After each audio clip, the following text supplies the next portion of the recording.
প্রিয় দর্শক, আজ আপনাদেরকে দেখাবো নবী প্রেমের এক অনন্য নিদর্শন, আইনে জুলাইখা।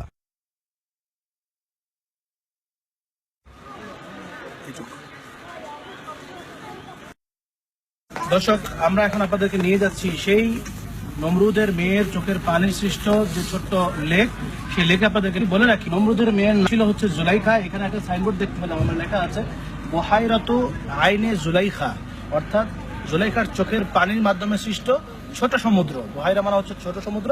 চলুন আপনাদেরকে নিয়ে যাচ্ছি। তুরস্কের পূর্ব আনাতোলিয়া বিভাগের সিরিয়া সীমান্তবর্তী এলাকায় হযরতে ইব্রাহিম আলাইহিস সালামের নামে যে এলাকাটি রয়েছে তা হচ্ছে মেবলেদে হালিল। গাছগাছালি, পাক পাখালির কলতানে মুখরিত এই এলাকার পরিবেশ হযরতে ইব্রাহিম আলাইহিস সালামের সময় এমনটি ছিল না। তৎকালীন সময়ে এই জায়গাটির নাম ছিল রুহা অথবা আউদিস।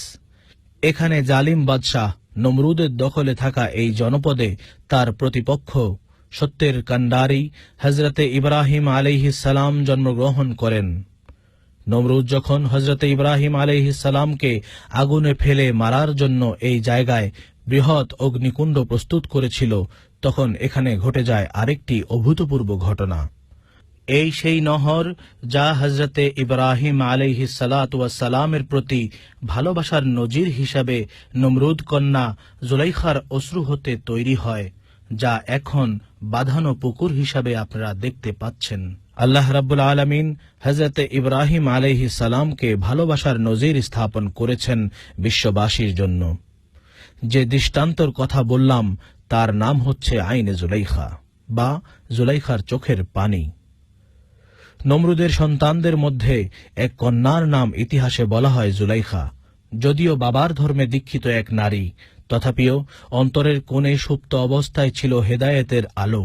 সে কখনো তার বাবা নমরুদকে বা তার অপকর্মকে অন্তর থেকে সমর্থন জানাতে পারেনি, কিন্তু নির্যাতন এবং জীবনের মায়ায় মুখ ফুটে কিছু বলতে পারেনি কখনো। কিন্তু আল্লাহ যাকে হেদায়েতের আলোতে আলোকিত করবেন, তাকে কি কেউ অমানিসার আধারে অন্ধকারচ্ছন্ন করতে পারে? আল্লাহ রাব্বুল আলামিন পবিত্র কোরআনে পাকে বর্ণনা করেন, ইয়াহদিল্লাহু বিনূরিহি মাইয়াশা, অর্থাৎ তিনি যাকে ইচ্ছা তার নূর দ্বারা হেদায়েত দান করেন।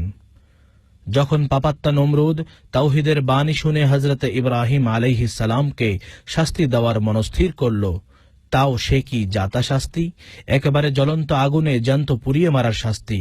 কিন্তু জুলাইখা বিনতে নমরুদ ভাবলেন যে একজন দরবেশ ব্যক্তি, যার জীবনে খোদাভক্তি ছাড়া কোনো পাপ বা অন্যায় দেখা যায় না, সামান্য একটা পাথরের মূর্তি ভাঙার অপরাধে এত জঘন্য শাস্তি তার পেতে হবে, এটা কেমন ইনসাফ?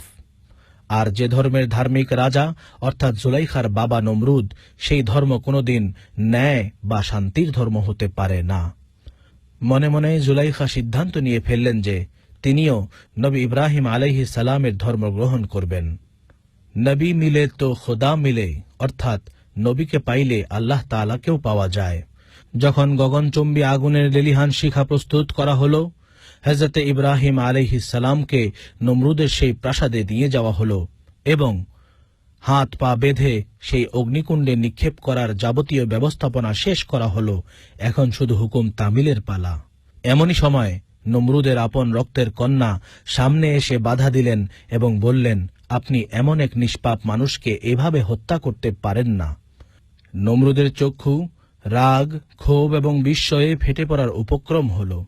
তারই সন্তান কিনা আজ তার বিপক্ষে কথা বলল। তাকে শায়েস্তা করার জন্য প্রহরীদেরকে বলা হলো যে জুলাইখাকে বেঁধে রাখার জন্য। যখন জুলাইখাকে বেঁধে তারই চোখের সামনেই নবী ইব্রাহিম আলাইহিস সালামকে আগুনে ফেলে দেওয়া হলো, জুলাইখা সশব্দে প্রতিবাদ করে উঠলেন। এতে নমরুদ ক্ষিপ্ত হয়ে তার গালে চড় বসিয়ে দেয়। এতে তার কন্যা মোটেই দমলেন না। অন্তরে জ্বলে উঠল হেদায়েতের উজ্জ্বল অগ্নিশিখা। জুলাইখা তার বাবার সামনেই ইব্রাহিম আলাইহিস সালামের উপর ঈমান আনলেন।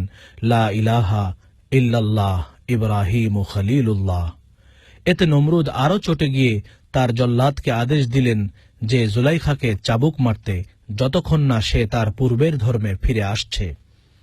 কিন্তু চাবুকের আঘাতে জর্জরিত ভাঙা হাত নিয়েই শাহাদাতের আঙ্গুল উঁচিয়ে বলেছিলেন, আহাদ অর্থাৎ আল্লাহ এক, তার আঁখি যুগল দিয়ে গড়িয়ে পড়ে খোদার মহব্বতের তপ্ত অশ্রু।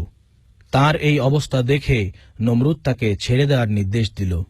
ছাড়া পেয়েই নমরুদ কন্যা সেই আগুনে ঝাঁপিয়ে পড়লেন আত্মাহুতি দেওয়ার জন্য, কারণ তার প্রিয় নবীকে এই আগুনে ফেলে দেওয়া হয়েছে, তিনি আর থেকে কি করবেন। কিন্তু আল্লাহর রহমতের দরিয়ায় ঢেউ উঠে গেল।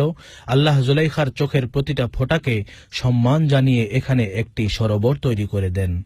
আজও মানুষ এই সরোবর দেখতে আসে এবং স্মরণ করে নবী ও খোদাপ্রেমের সেই অমর স্মৃতিকে।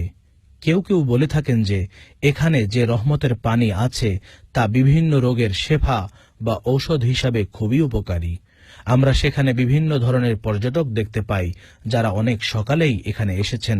তবে এখানকার মহিলাদের পরিহিত পোশাক অনেকটা আমাদের দেশের মসজিদের ইমাম সাহেবগণের ব্যবহার করা আবার মতো দেখা গেল, যা দেখে আমরা অবাক হই। আসলে এক দেশের বুলি আরেক দেশের গালি।